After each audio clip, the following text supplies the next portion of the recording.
Hey, it's Mike and Keiki from Catchment Kleaners, and today we're going to show you how to set up a modified inlet so that it's a floating inlet.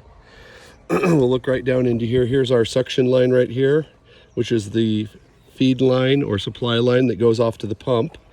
It goes over the edge of the tank and then down into the tank, and that's the sort of standard installation.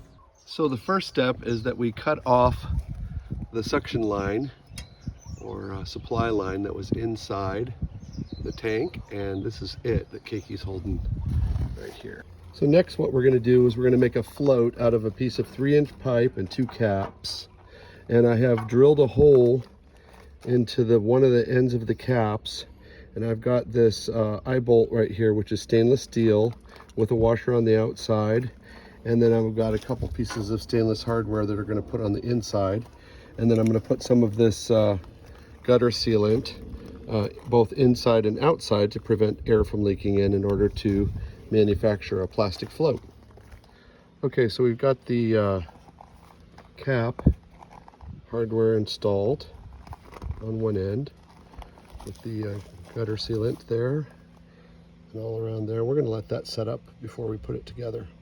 So now we're going to go ahead and assemble the caps onto the tube so that we can make our float. And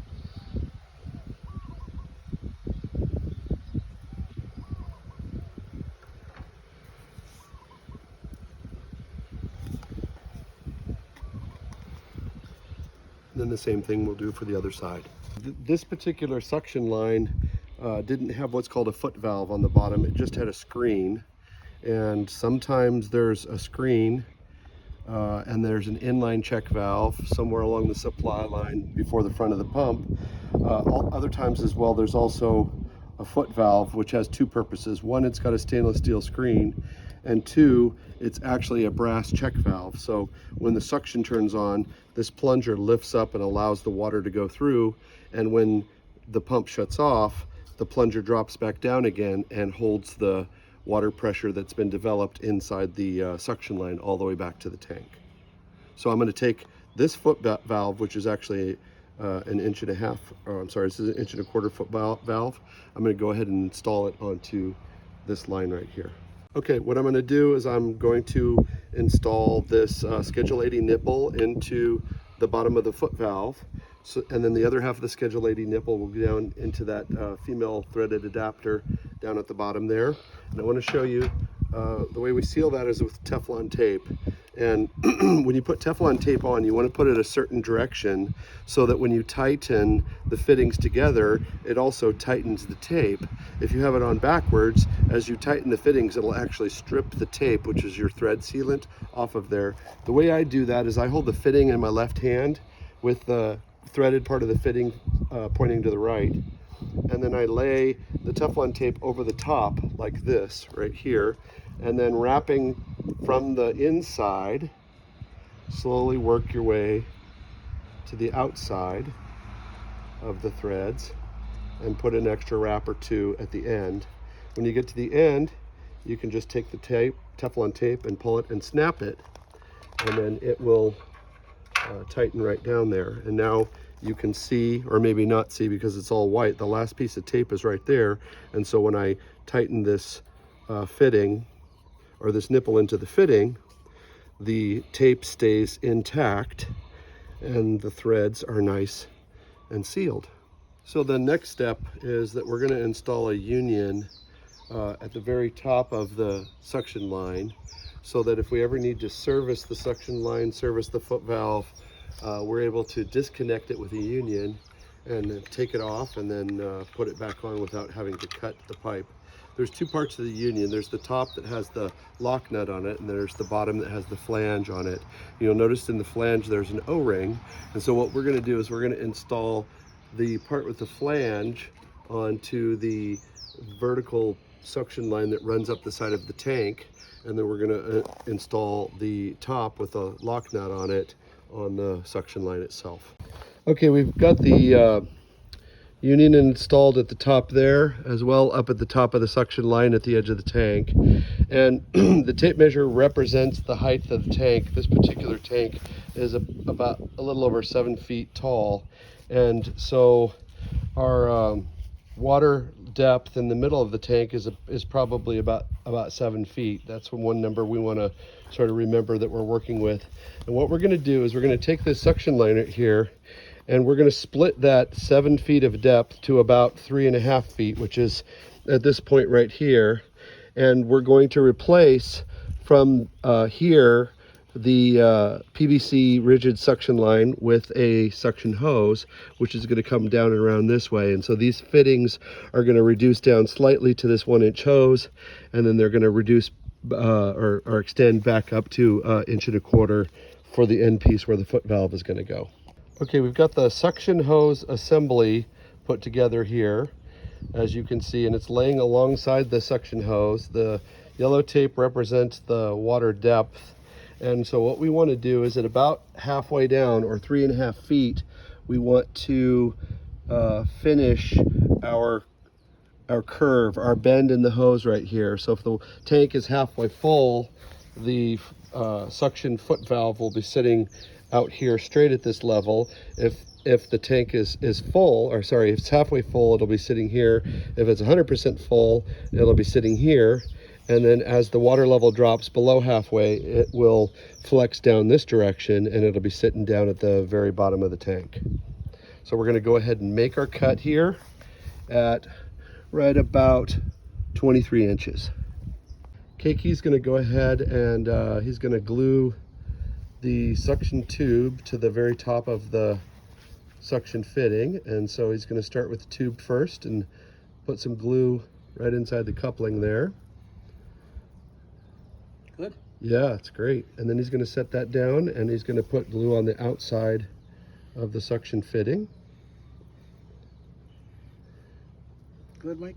Absolutely. I'm high. Okay, go ahead. You are. All right, and then he's going to go ahead and glue that in there. Give it a little twist back and forth, a little shimmy, and then make sure it's all pointing the same direction. There you go. That's great. Okay, Keikki reminded me that I had this particular fitting facing the other direction, which is not the way that it sits. The suction pipe comes up this way here, and then it goes into the tank, and it's going to drop down, and we want it to curl towards the middle of the tank. So in this case, the measuring tape represents the diameter of the tank. This is an 18-foot tank, and so that's sticking out about 9 feet from where the wall of the tank would be, right here. And so what we're going to do is we're going to attach the suction pipe with the foot valve onto this end right here so that it points out towards the middle of the tank. And we're going to attach the float to it. Keikki, you want to just go ahead and put the float right there just for illustration purposes? Yeah, right there. So we're going to attach the float to the end, and what's going to happen is when the tank is full, it's going to pull up on this suction line up towards the surface, and when the tank is in the middle, it'll be horizontal, and when the tank is darn near empty, it'll be down near the bottom like that. But it'll never be more than 12 to 16 inches from the very surface. Okay, the sealant is all cured on the bottom of the float that we manufactured here, and we used a piece of number 12 copper wire that's insulated to attach the bottom of the suction line to the float. If you wanted to, you could use something like cable ties. And so we've got our float, we've got our foot valve, we've got our suction line, we've got our flexible tubing. It runs vertically up along the wall, out of the tank, and then down to the union, where we'll attach it onto the tank. But the last step before you go ahead and connect this thing is it needs to be submerged into the water and filled up with water so that the suction line ends up being primed and the pump will take off right when you hit start. All right, so Keikki is now lowering the assembly down into the water, foot valve first, and he's going to slowly and gently lower it into the water and feed it into there so that he can fully submerge the suction line, or submerge it as much as possible, and then actually tighten the union connection. And then we'll go ahead and turn the pump on and see how it goes.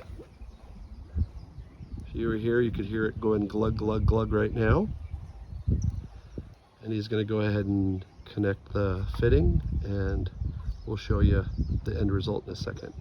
So there's your float floating in the middle of the tank right here, and the foot valve is about a foot below the surface comfortably, and then the suction line comes down, bends up, comes up to the 90, over to the other 90, and down to the union. So now we're going to go ahead and fire up the pump and see how it works.